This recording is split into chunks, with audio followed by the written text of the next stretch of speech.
اس کے چہرے پر پٹی تھی۔ ایمان نے پانی دیا مگر وہ خاموش رہا۔ جب پٹی ہٹی تو وہ عادل تھا۔ ایمان کے ہاتھ کام گئے۔ عادل تم زندہ ہو؟ عادل کی آنکھوں میں آنسو تھے۔ میں تم تک پہنچنے کی کوشش کرتا رہا مگر قید میں تھا۔ بس تمہارا خط یاد آتا رہا کہ ایمان کبھی ہار نہیں مانتی۔ ایمان نے کہا میں نے تمہارا خط نہیں پڑھا تھا، اس نے خود مجھے لکھا، ہر دن ہر دعا میں۔ کچھ ہفتوں بعد اسکول میں دوبارہ آباد ہوا۔ دیوار پر ایک نیا بورڈ لگا، آخری خط اسکول۔ ایمان اور عادل کی کہانی۔ بچے کھیل رہے تھے اور ایمان و عادل دور سے مسکرا رہے تھے۔ ان کے بیٹے سعد نے پوچھا امی اب بابا کہیں نہیں جائیں گے؟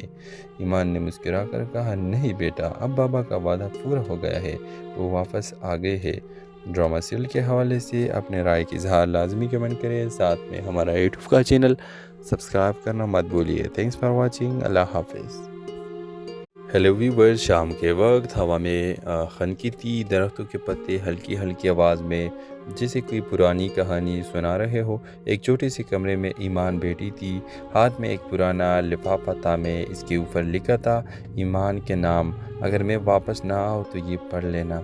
یہ لفافہ اس کے شوہر عادل نے 3 سال پہلے دیا تھا جب وہ فوج میں تعینات ہو کر سرحد پار گیا تھا، مگر اس کے بعد سے کوئی خبر نہیں آئی۔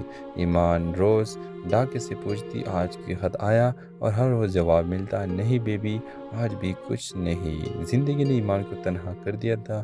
وہ گاؤں کے اسکول میں بچوں کو پڑھاتی تھی اور شام کو اپنے چھوٹے بیٹے سعد کو سوتے ہوئے دیکھ کر چپکے سے روتی تھی۔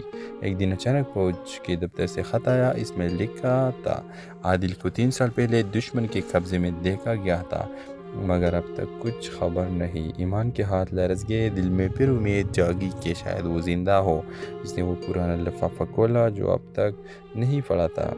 خط میں عادل کے الفاظ تھے اگر یہ خط تمہیں میرے غیر موجودگی میں ملے تو سمجھ جانا کہ میں تمہاری اور سعد کے لیے لڑتے ہوئے کہیں دور ہوں۔ ایمان زندگی میں سب کچھ بھول جانا مگر دوسروں کے دکھ محسوس کرنا مت چھوڑنا، یہی انسان ہونے کی پہچان ہے۔ ویورز، ایمان کی آنکھوں سے آنسو بہنے لگے۔ وہ بولی میں وعدہ کرتی ہوں تمہارا پیغام نہیں مرنے دوں گی۔ کچھ مہینوں بعد گاؤں میں سیلاب آ گیا، گھروں میں پانی بھر گیا۔